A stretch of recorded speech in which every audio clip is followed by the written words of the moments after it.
Hello students, welcome to online class. This is class 10th Political Science chapter number 2. The name of chapter is Federalism. Topic is what makes India a federal country. So students, this is the today's topic, what makes India a federal country. Okay, I hope you all have opened your book. So this is the topic. इस topic में हम लोग क्या पढ़ेंगे? What makes India federal country. Federal country से related जो है हम लोग यहाँ पर पढ़ेंगे। देखिए, the Indian constitution declare India as the union of state. Federal country यानी कि जो फेडरल स्टेट्स होते हैं, फेडरल कंट्री का मतलब क्या है? फेडरल कंट्री ऐसा कंट्री है कि जैसे एक कंट्री होता है और उस कंट्री में बहुत सारे स्टेट्स होते हैं, ठीक है, और वो एक सेंट्रल गवर्नमेंट होता है और एक दूसरा जो है स्टेट गवर्नमेंट होता है, ठीक है। यानी कि पावर को दे दिया जाता है उन्हें। सेंट्रल गवर्नमेंट अपना काम करती है और स्टेट गवर्नमेंट अपना काम करती है। अलग अलग स्टेट हैं लेकिन फिर भी वो एक कंट्री का एक पार्ट होता है, ठीक है। सेंट्रल गवर्नमेंट स्टेट गवर्नमेंट के एडमिनिस्ट्रेशन में कोई हस्तक्षेप नहीं करेगी, ठीक है। वो अपना एडमिनिस्ट्रेशन स्टेट गवर्नमेंट अपने तरीके से जो है करेगी। सिर्फ कुछ खास परिस्थितियों में ही वो उनकी जरूरतों को पूरा कर सकती है, ठीक है, या उन पर इंटरफियर कर सकती है, ठीक है।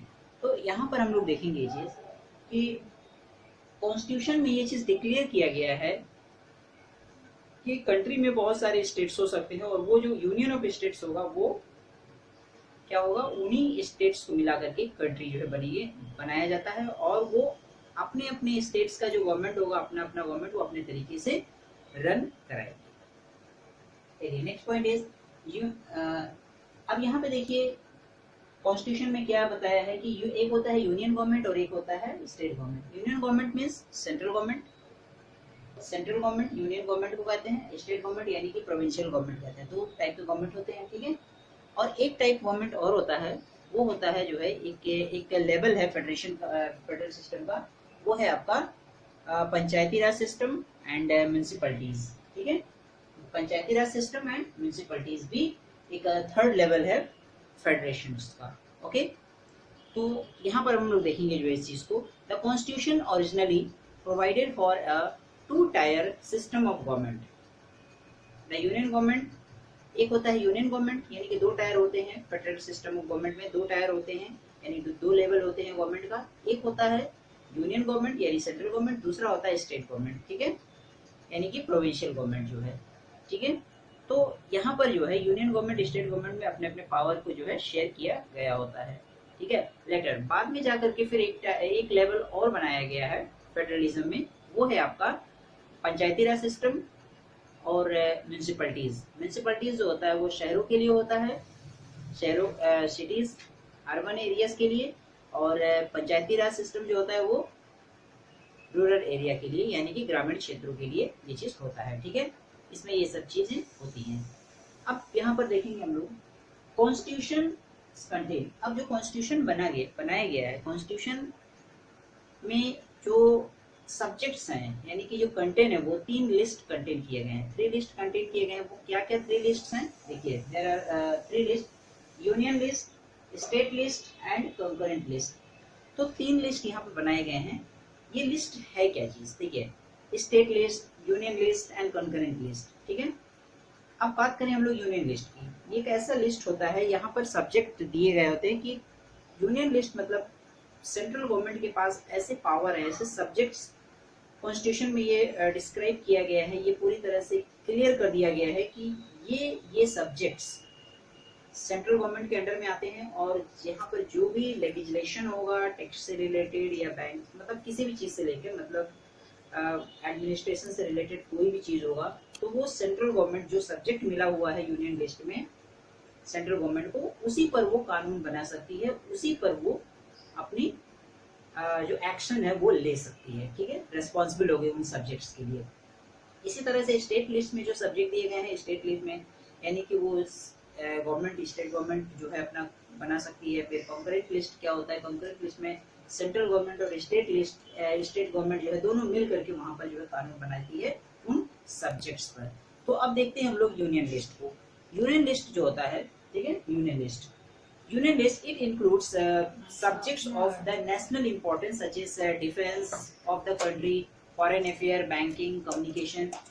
देखिए यूनियन लिस्ट में ऐसे लिस्ट को इंक्लूड किया जाता है जो एक नेशनल इंपॉर्टेंस होता है, पूरे देश के लिए वो बहुत ही इंपॉर्टेंट होता है, ठीक है। जैसे कि आपका डिफेंस ऑफ द कंट्री, अब जो डिफेंस है वो एक यूनियन लिस्ट के अंदर आता है, सेंट्रल गवर्नमेंट के अंदर आता है।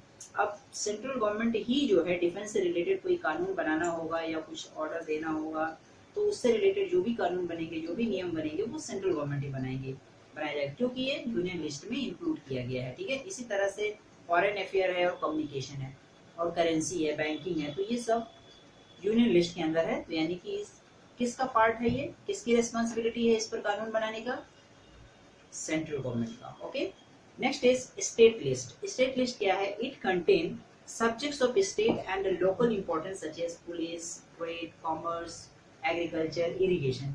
ये ऐसी लिस्ट है जिस पर स्टेट लेवल का, स्टेट का इंपॉर्टेंस है, ठीक है, और लोकल एरियाज के लिए ज्यादा इंपॉर्टेंट होता है। तो ये किसका काम है इस पर कानून बनाना, स्टेट गवर्नमेंट का है, ठीक है। तो स्टेट गवर्नमेंट कानून बनाएगी किन सब्जेक्ट्स पर, police, trade, commerce, agriculture and irrigation. तो ये सब ऐसे सब्जेक्ट हैं जो स्टेट गवर्नमेंट के अंदर आएंगे और इस पर जो है स्टेट गवर्नमेंट लॉ बना सकती है और उस पर एक्शन ले सकती है, ठीक है। Next is concurrent list. तो कॉन्करेंट लिस्ट जो है ये थर्ड लिस्ट है ये। इसमें क्या है, it contain subjects of common interest of the union and state government. तो यहाँ पर क्या है कि दोनों मिल करके यूनियन गवर्नमेंट, मतलब सेंट्रल गवर्नमेंट और स्टेट गवर्नमेंट दोनों मिल करके जो है दोनों लोगों को कंबाइंड सब्जेक्ट्स दिया गया है, इस पर दोनों मिल करके उस सब्जेक्ट पे कानून बना सकते हैं। वो क्या क्या सब्जेक्ट्स हैं, जैसे कि एजुकेशन हो गया, फॉरेस्ट हो गया, ट्रेड यूनियन हो गया, मैरिज। ये सब ऐसे सब्जेक्ट्स हैं जिस पर स्टेट गवर्नमेंट और यूनियन गवर्नमेंट यानी सेंट्रल गवर्नमेंट दोनों मिल करके उस पर कानून बनाएंगे और एक्शन लेंगे। सो this is the what makes the India a federal country, and I hope you all have understood this.